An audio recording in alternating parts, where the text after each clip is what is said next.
தற்போது கிடைத்துள்ள முக்கிய செய்தியை பார்த்து வருகிறோம். ஆர்டிஇ நிதி விடுப்பு கட்டாய கல்வி உரிமை சட்டத்தின் கீழ் மாணவர் சேர்க்கை தொடங்கிவிட்டதாக தமிழக அரசு அறிவிப்பு விடுத்துள்ளது. தற்போது கிடைத்துள்ள முக்கிய செய்தியாக பார்த்து வருகிறோம். ஆர்டிஇ நிதி விடுப்பு மாணவர் சேர்க்கை தொடங்கியுள்ளது.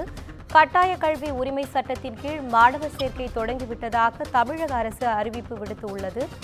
மத்திய அரசு நிதி விடுவித்ததை தொடர்ந்து மாணவர் சேர்க்கை தொடங்கியுள்ளது என்று தமிழக அரசு அறிவிப்பு விடுத்துள்ளது. தற்போது கிடைத்துள்ள முக்கிய செய்தியாக பார்த்து வருகிறோம். இது குறித்த கூடுதல் தகவல்களை வழங்குவதற்காக இணைப்பில் இணைகிறார் நமது செய்தியாளர் பாஸ்கர பாண்டியன். வணக்கம் பாஸ்கர பாண்டியன், உங்கள் தகவல்களை பகிரலாம். இனிதா, தமிழ்நாடு அரசு குழந்தைகளுக்கான இலவச மற்றும் கட்டாய கல்வி உரிமை சட்டத்தின் கீழான 2025-26 கல்வியாண்டிற்கான மாணவர் சேர்க்கைக்கான அறிவிப்பினை வெளியிட்டிருக்கிறது.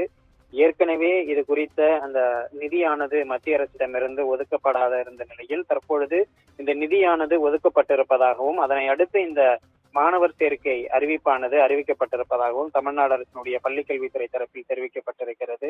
ஏற்கனவே இது குறித்த இந்த உச்சநீதிமன்றத்தில் சிறப்பு மேல்முறையீடு மனுவானது தமிழ்நாடு அரசு தாக்கல் செய்திருந்தது. அந்த மனுவிற்கு தீர்ப்பு வழங்கப்பட்டிருந்த நிலையில் இந்த ஆர்டிஇ எனப்படக்கூடிய கட்டாய கல்வி உரிமை சட்டத்தின் அடிப்படையிலான மாணவர் சேர்க்கை நடைமுறையானது தற்பொழுது தொடங்கப்பட்டிருக்கிறது. இந்த மாணவர் சேர்க்கையானது வருகிற 6ஆம் தேதி, அதாவது 6/10/2025 அன்று மாணவர் சேர்க்கைக்கான அறிவிப்பு வெளியிடப்படும் எனவும், அதே போல 7/10/2025 அன்று செப்டம்பர் மாதம் 30ஆம் தேதி நிலவரப்படி நுழைவு வகுப்பில், அதாவது எல்கேஜி என்று சொல்லப்படக்கூடிய அந்த வகுப்பில் நிரப்பப்பட மொத்த மாணவர் எண்ணிக்கையினுடைய பதிவேற்றமானது செய்யப்பட வேண்டும் எனவும், மொத்த மாணவர் எண்ணிக்கையில் 25% ஒதுக்கீடு பள்ளி எமிஸ் என்று அழைக்கப்படக்கூடிய அந்த இணையதளத்தில் உள்நுழைவு காட்டப்படும் எனவும், எத்தனை மாணவர்கள் இந்த சேர்க்கையானது நடைபெறவிருக்கிறது, எவ்வளவு இடங்கள் இருக்கின்றது என்பது குறித்தான அறிவிப்பெல்லாம் அந்த உள்நுழைவுதலில் காட்டப்படும். அதே போல 9/10/2025 அன்று தகுதியுடைய மாணவர்களுடைய விவரங்கள், அவர்களுடைய ஆதார், பிறப்புச் சான்று, இருப்பிடச் சான்று, வருமான சான்று மற்றும் சாதி சான்றிதழ் ஆகிய அந்த சான்றிதழ்களை விண்ணப்பம் செய்யக்கூடியவர்கள் பதிவேற்றம் செய்யக்கூடிய நாளாக 9/10/2025 அன்று அறிவிக்கப்பட்டிருக்கிறது. 10 13ஆம் தேதி வரை தகுதியான மற்றும் தகுதியற்ற விண்ணப்பதாரர்களுடைய பட்டியலானது அறிவிக்கப்படும் எனவும், விடுபட்ட ஆவணங்களை அந்த தேதியில் அவர்கள் பதிவேற்றம் செய்யப்பட வேண்டும் எனவும் தெரிவிக்கப்பட்டிருக்கிறது. இறுதியாக 14/10/2025 அன்று தகுதி பெற்ற மாணவர்களுடைய இறுதி பட்டியலானது ஒவ்வொரு பள்ளிக்கும் வெளியிடப்படும். அதாவது 25% மாணவர் சேர்க்கைக்குள் இருக்கக்கூடிய பள்ளிகளுக்கு இந்த பட்டியலானது வெளியிடப்படும்.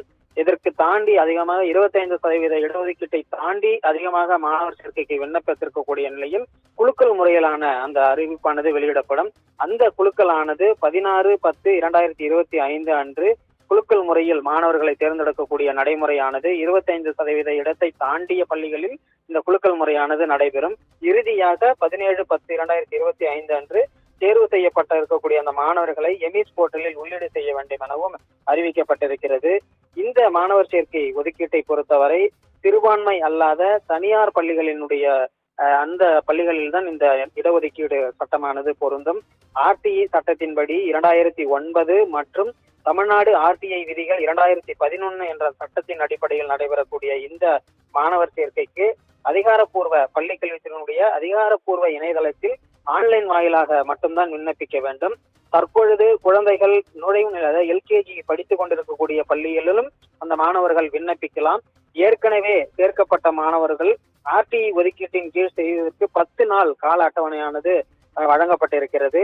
மேலும் இந்த 25% இடஒதுக்கீட்டில் ஆதரவற்றோர், HIV பாதிக்கப்பட்டோர், மாற்று பாலினத்தவர், தூய்மை பணியாளர்களின் குழந்தைகள், மாற்றுத்திறனாளிகள் அவர்களுடைய அந்த மாணவர்களுக்கு முன்னுரிமையானது வழங்கப்படும் எனவும் தெரிவிக்கப்பட்டிருக்கிறது. ஒருவேளை அதே பள்ளியில் படிக்கக்கூடிய மாணவர்கள் ஆர்டிஇ சட்டத்தின்படி அவர்கள் அனுமதியானது, அதாவது பள்ளி சேர்க்கையானது பெற்றிருந்தார்களேயானால் அவர்களுடைய எந்த கட்டணமும் வசூலிக்கப்படக்கூடாது. அப்படி மீறி வசூலிக்கப்பட்டால் 7 நாட்களுக்குள் அந்த கட்டணத்தை திருப்ப செலுத்த வேண்டும் எனவும், இது குறித்த புகார்களை மாவட்ட முதன்மை கல்வி அலுவலர்கள் தலைமையிலான குழுக்கள் கண்காணிக்கும் எனவும், இதற்கென பிரத்யேக உதவி எண் மற்றும் மின்னஞ்சல்களும் ஏற்பாடு செய்ய இருப்பதாக தகவல்கள் வெளியாகி இருக்கிறது. தமிழ்நாடு அரசு ஒவ்வொரு குழந்தைக்கும் இலவச மற்றும் கட்டாய கல்வி உரிமையை உறுதிப்படுத்தும் நோக்கில் இந்த மாணவர் சேர்க்கையின் நடைமுறையானது தெளிவான, சமத்துவமான மற்றும் குழந்தை மையப்படுத்தப்பட்ட முறையில் மேற்கொள்ள இருப்பதாகவும் அரசு தெரிவித்திருக்கிறது. தகவல்களுக்கு நன்றி பாஸ்கர பாண்டியன்.